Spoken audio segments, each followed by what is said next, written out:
This is what you do when you've just found that statement handbag on eBay and you want to build an entire wardrobe around it. You start selling to keep buying. Yep, on eBay. Over that all-black everything phase? List it and buy all the color. Feeling more vintage than ever? It's out with the new and in with the pre-loved. Next thing you know, you've refreshed your wardrobe basically without spending a dime. Yeah, eBay, the place to buy and sell new, pre-loved, vintage, and rare fashion. Earning your degree online doesn't mean you have to go about it alone. At Capella University, we're here to support you when you're ready. From enrollment counselors who get to know you and your goals, to academic coaches who can help you form a plan to stay on track. We care about your success and are dedicated to helping you pursue your goals. Going back to school is a big step, but having support at every step of your academic journey can make a big difference. Imagine your future differently at capella.edu. Avoiding yourself, it's so easy to do because it's hard. You're going to find out stuff that you didn't really want to find out. You're going to realize things that you didn't want to realize. But oftentimes that numbness is simply just a protective mechanism. Essentially, feeling numb or emotionally shut down is the side effect of other things going on in your life. Something that I'm really learning is that I don't always have to chase the high highs and I don't have to chase the low lows.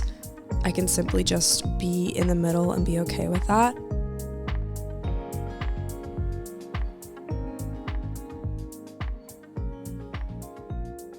Hey guys, what's up? Welcome to or back to the show. Thank you so much for clicking on today's episode. My name is Lily, I'm your host, and today we are talking all about our feelings.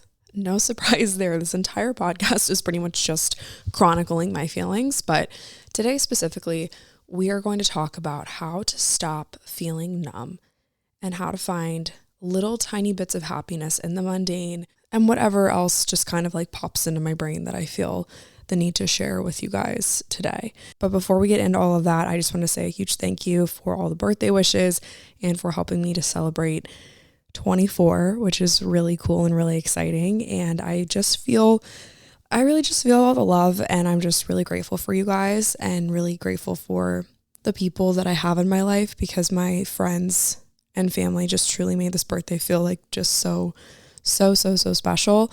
And I don't know what it was, but I started just crying last night because I was just like, oh my gosh, I just have the best friends in the world that like sent me sweet texts and like wrote notes and like dropped off gifts. And like, I felt so loved, and I just wanted to say thank you guys so much. And a lot of them do listen to the pod, which I really didn't realize until I made my life update episode like a couple weeks ago. And everyone was texting me and was like, hey, congrats on school and like all that stuff. And I was like, wait, you guys listen? You guys listen to the pod? Like, I didn't realize people closest to me listened. So thanks guys so much for all the birthday love, and I'm just really feeling it, and I appreciate you so much. This past weekend was super fun. We did brunch on Sunday with a couple of my girlfriends.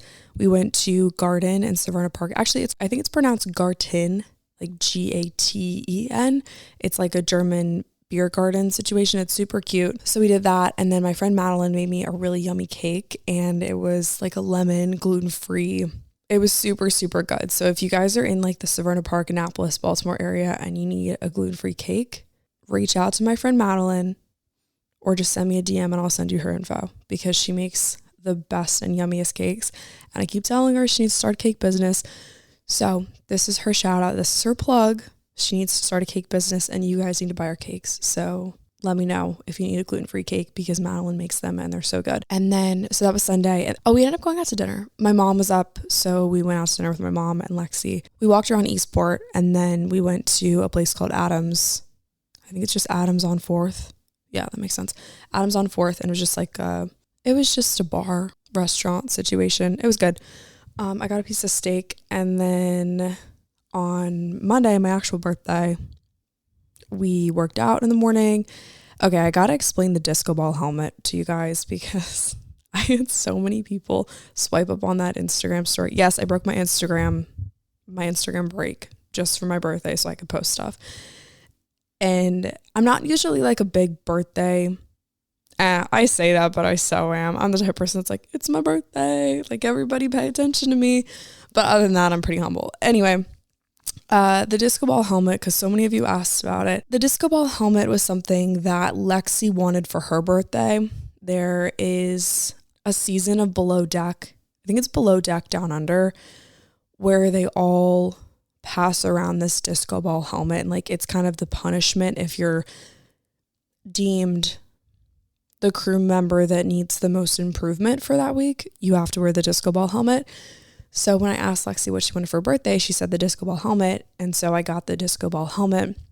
This one's obviously way cheaper than the one that they had. I think that they made theirs, but I just got this one off of Amazon. So yeah, you can get on Amazon. And yeah, I gave it to Lexi to celebrate her 21st. And during this surprise party that we had for her, I kind of prompted the gift of the helmet by just saying like, okay, Lex, because it's your 21st, I just want you to be safe and I don't want anything bad to happen to you.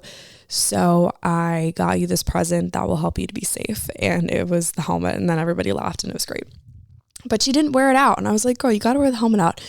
So then obviously on my birthday, things were a little more lax and we didn't like go out and like I wasn't going to wear the helmet to brunch, right? Like I'm not going to do that. So like this was brunch after church. I'm not getting rowdy. I don't really get rowdy anymore, guys. I don't have it in me. But anyway, I was not going to wear the helmet to brunch. So I was like, I'll wear the helmet to my workout. So brought the helmet to the gym on Monday, and I didn't wear it during the workout because it's way too heavy and I would feel so like discombobulated. I would feel like I had a bowling ball on my head. So after the workout, I just deadlifted with this gold bar that ESPC has. I don't know why they have it. Maybe it's for like special occasions. I think it is just special occasions. I just deadlifted with the bar and wore the helmet. And so many people were like, what is going on in this video? And I was like, well, this is 24. That's what's going on. Disco ball, helmet, and a gold bar. What else could a girl ask for? And then what else did we do? Oh, and then we went and got coffee.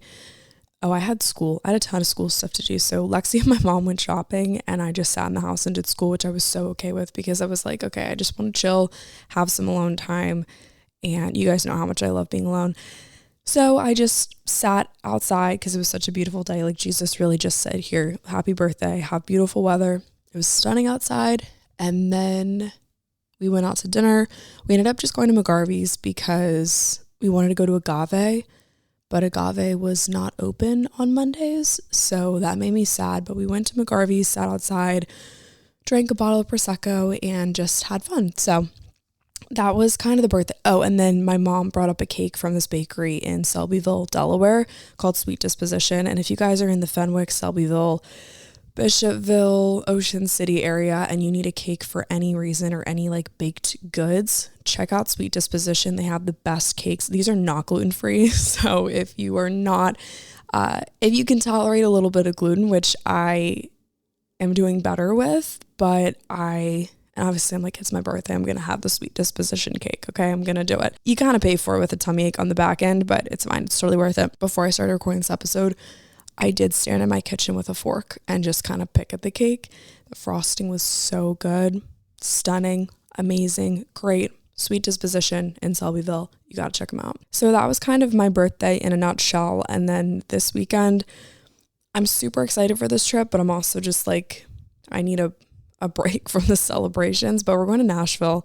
This Nashville trip has been planned for probably 4 years now. A bit of a backstory. We have another family that we're super close with, and they have 2 daughters that are around my age. So we're all in our 20s now, and we all agreed that when Lexi turns 21, because she's the youngest, we'll all go to Nashville. So the 5 of us girls are going with our parents, and it's going to be so much fun. And then my brother-in-law is coming, and Lexi's boyfriend is coming, and then my friend Megan is coming. So we're just going to have a blast, and I'm so looking forward to it. But I'm also just like, this is a lot of celebrating, but I'm not complaining because it's going to be the best. And one of my favorite things ever is just having all my favorite people in one place.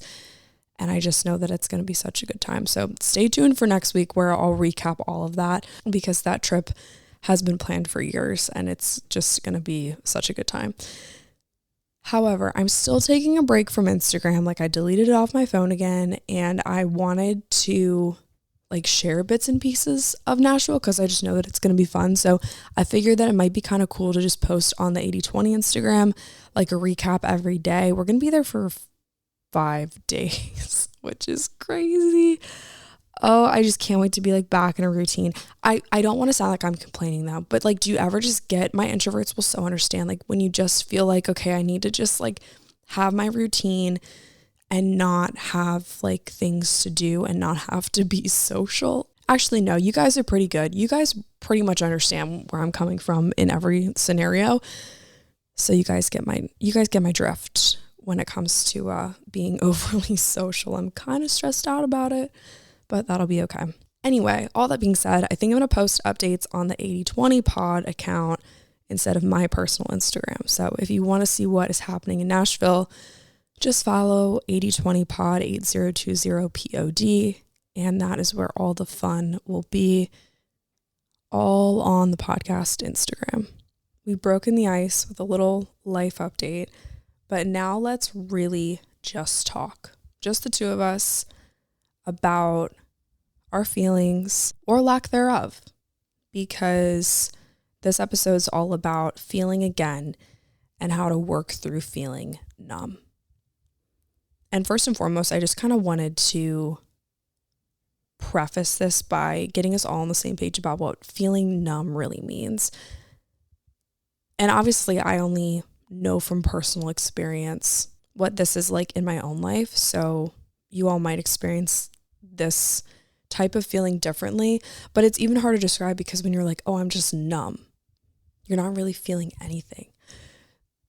In my life, this numbness or emptiness kind of comes about when I'm feeling extremely stressed. It comes about when I'm feeling really sad, or it comes about when I have unprocessed emotions. And I say unprocessed emotions in the sense of like something happened, but I've kind of put it in a little box in my brain and I don't want to deal with it. And so eventually it gets to a point where you don't want to deal with this stuff, so you're not really feeling anything, but eventually all that stuff has to come out. It has to have a place to go. And then that's when you start getting into extreme anxiety or panic attacks or just like crying for no reason because all of a sudden you just like have all this emotion that you built up over time, but you weren't feeling anything for such a long time. Like, have you ever heard someone say, or maybe you've said it yourself, like, oh, I feel like I need a good cry, but I just can't get myself to cry. It's because you've been like emotionally blocked for so long that you just can't get yourself there. Like, you know, you need to cry, you know, you need to talk about it, you know that you need to release emotions, but you just can't bring yourself to do those things. That is numbness. It's happened to me time and time again. It's happened to friends time and time again. It's probably happened to you. If you're listening to this episode, you're probably either right now feeling numb or in the past have felt numb before, and you are finally able to like contextualize it and make sense of it, especially if you're on the other side of it. It's one of those things that's like, when you're in it, you really can't understand it. But when you're on the other side of it, you can be like, yeah, that's what that was. And that was because of that. Essentially, feeling numb or emotionally shut down is the side effect of other things going on in your life. And I think that you can be numb in certain areas and not numb in others. Like, you could be emotionally shut down when it comes to talking about a specific situation, but you could be fine talking about everything else that's ever happened to you. You could be emotionally shut down when it comes to relationships, but totally fine in your friendships. So it's really just depending on what's happened to you, what kind of baggage you're walking around with, what kind of trauma you've experienced, and all of it's totally okay. It's totally okay, but it's something that you have to work through. I wrote down a couple questions, just 3 questions that, if you're feeling numb, may help you to identify the root cause. The first question is this: in what areas of your life do you feel the most numb? Second question is there a trigger point for you? When someone brings up a certain situation, does it make you feel a certain way? When you wear a piece of clothing, when you drive down a specific road, does it bring up certain emotions that maybe you were numb to? Like today, for example, we drove down this road, Lexi was driving and she took a road that I don't like to take. And it made me think of things that had happened that I had kind of just gone like immune to, in a sense, numb to, emotionally shut down to, or maybe things that I thought I was over. But all of a sudden these feelings started to come back up and I was like, wait a second, it really threw me through a loop because I didn't think that I cared about that anymore. I thought I was kind of numb to it. Turns out that's a trigger point for me. And then third question is this: how and when did this feeling start? Can you pinpoint the start date? Can you pinpoint how you were feeling before versus how you feel after? Those are 3 questions that I think can really, really help when it comes to starting to feel again. I'm not saying it's like the end all be all, but for me, writing is helpful. And for me, I find that it's the best way to get things out. Sometimes talking about things just makes it worse. Like, you don't want other people's feedback. You don't want to hear what people have to say. You don't even want those stories out in the world. Just write about it.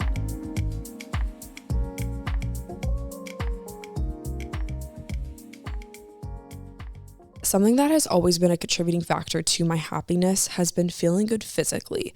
And that's why I'm super excited to team up with Funk It Wellness to bring you today's episode. Funk It Wellness is a food-based supplement brand with products formulated to help with all things hormone-related. Founded by dietitian Kate Morton, Funk It supplements support your body and hormones to help soothe and heal symptoms like PMS, painful and heavy periods, hormonal acne, low libido, low energy, and so much more. My favorite Funk It product would have to be the seed cycling kit, which equips you with the right seeds to take depending on what phase of your cycle that you're in.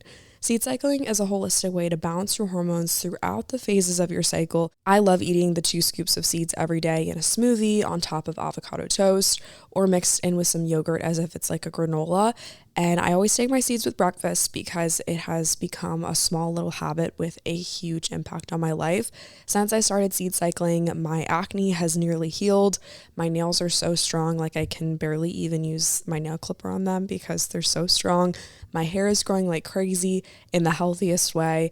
And I've just experienced an overall better period and way less PMS symptoms, which is really, really incredible. Funk It uses high quality, fresh, and organic ingredients so you can feel your best no matter what time of the month it is. If you've listened to the show for any amount of time, you know that I'm a big believer in understanding your cycle for the sake of healthier hormones, and working towards healthy hormones is, in my opinion, one of the best things that a woman can do for herself. So embark on this hormone healing journey with me by checking out Funk It Wellness. You can use the link in the show notes or enter code 8020 at checkout for 15% off of your order. Again, that's code 8020, 8020 for 15% off of your order. Check it out.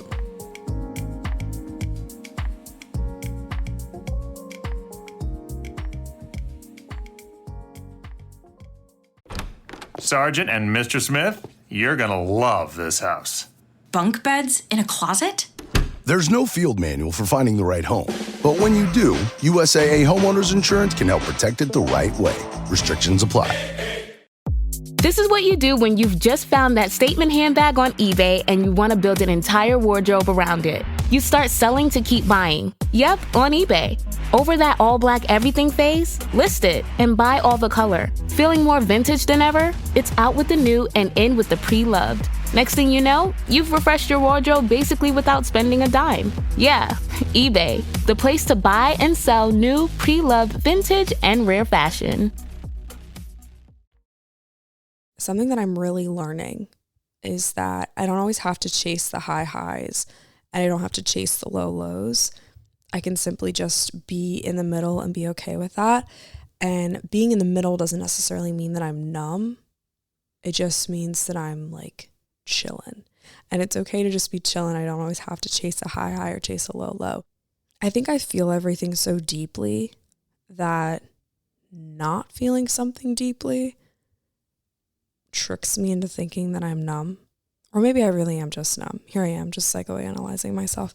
But something that I've found in my life that helps when I'm just not feeling anything at all. Because that's okay too. I mean, you don't always have to be like chasing a high or a low. You could just feel nothing at all.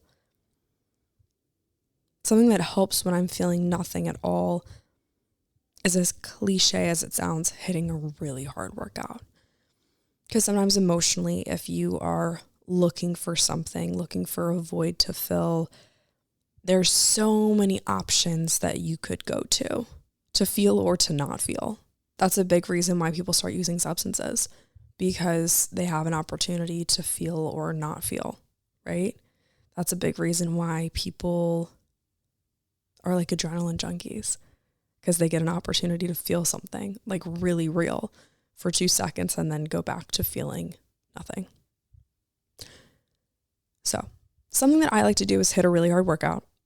And I found that this is helpful. And I found that typically this will move out stagnant energy.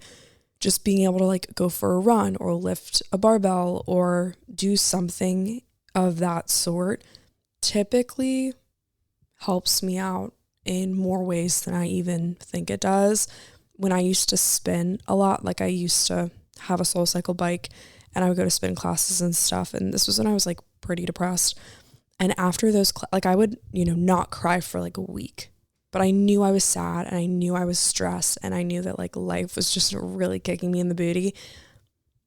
But after those classes, I would just bawl my eyes out because it's so much emotion like trapped in your body, trapped in that little mental box that you've just suppressed for such a long time that just has to go somewhere. It has to get out.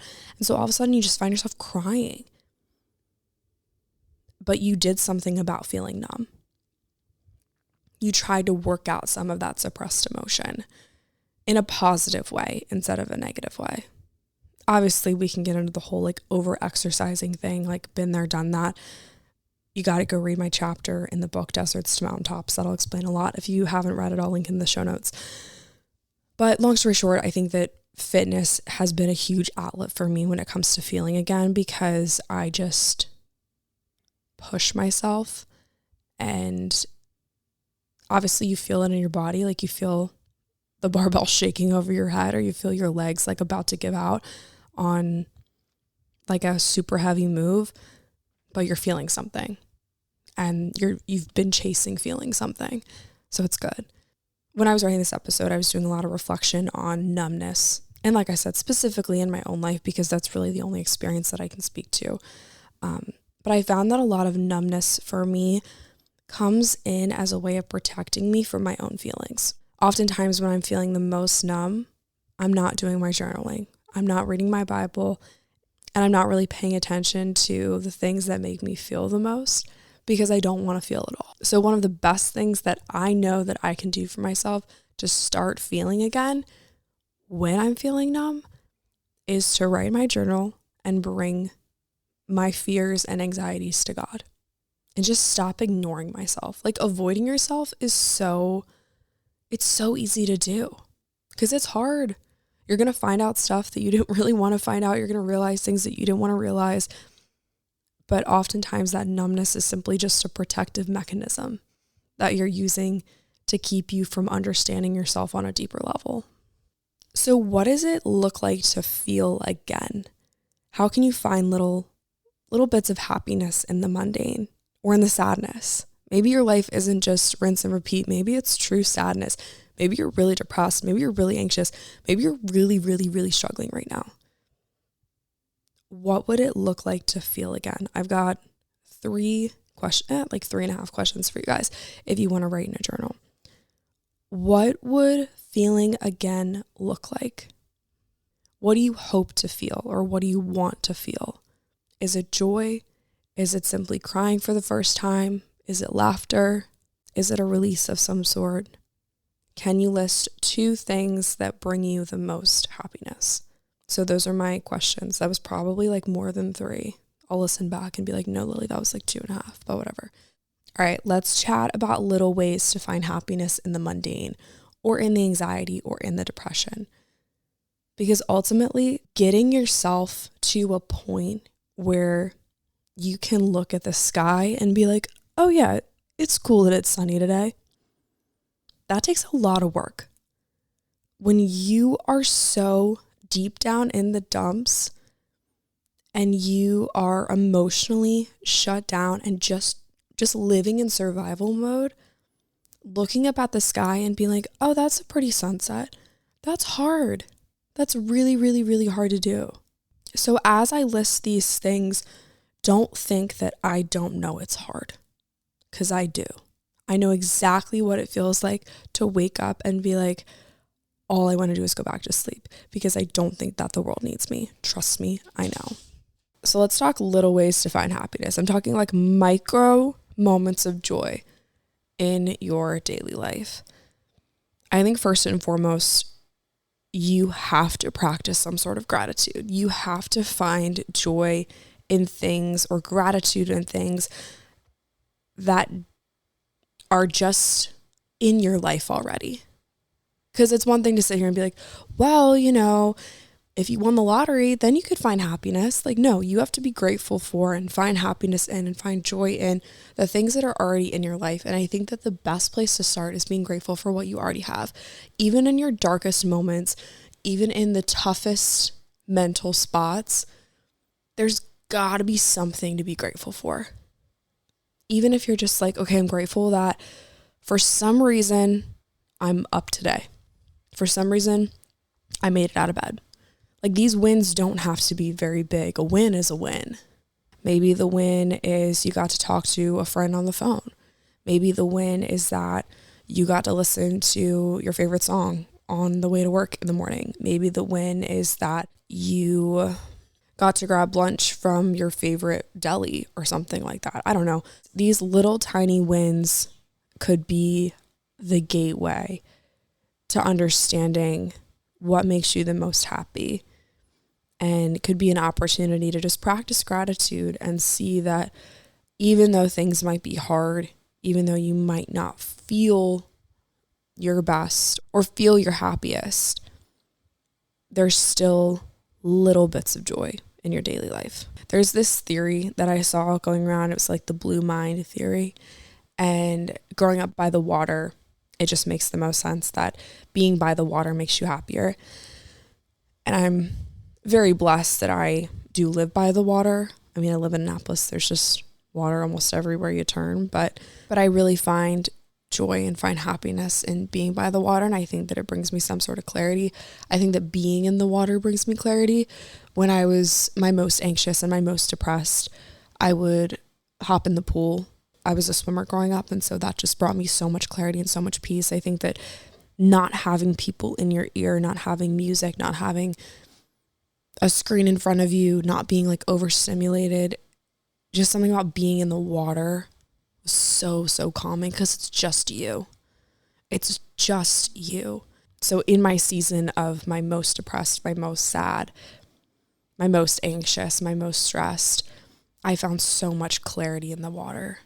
And I recommend that to anybody who's struggling. It's just so peaceful. Even if you didn't grow up as a swimmer, even if you aren't competitive, you don't have to be like literally just go to a sporting goods store, try on a TYR suit or a Speedo suit, and just get something that is athletic that you can train in. Jolins are cute too. Get a cap, get some goggles, and just go swim and try to find clarity that way, because that helped me abundantly. I think that that's where I made some of my most important decisions, to be honest, was in the pool, and still is to this day. Or alternatively, if the water doesn't do anything for you, maybe the mountains do, maybe the woods do, maybe running does, maybe just stepping outside and looking at the clouds does something for you. Whatever part of nature that makes you feel your best, go be there more. I also think too, it's really important to make sure that you're starting your day with something that brings you joy, whether it's a cup of coffee or putting on a podcast that you like, or not scrolling Instagram first thing in the morning. For me, when I get on my phone first thing, I always feel so like down in the dumps. So phone is a big no for me in the morning, and coffee is a big yes for me in the morning. So whatever piece of your morning routine makes you happy or just kind of makes you feel something, do more of that. It doesn't have to be this big, elaborate morning routine that is, vlog worthy and that, they write Forbes articles about. Like, just do something in your morning routine that makes you happy, that brings you just a little teeny ounce of joy. I also think too, a big source of stress and a big source of anxiety for a lot of people is thinking about the future. That's probably my top worry is considering the future and thinking about the future. Whenever I do that, I just take away whatever happiness I had in the present moment.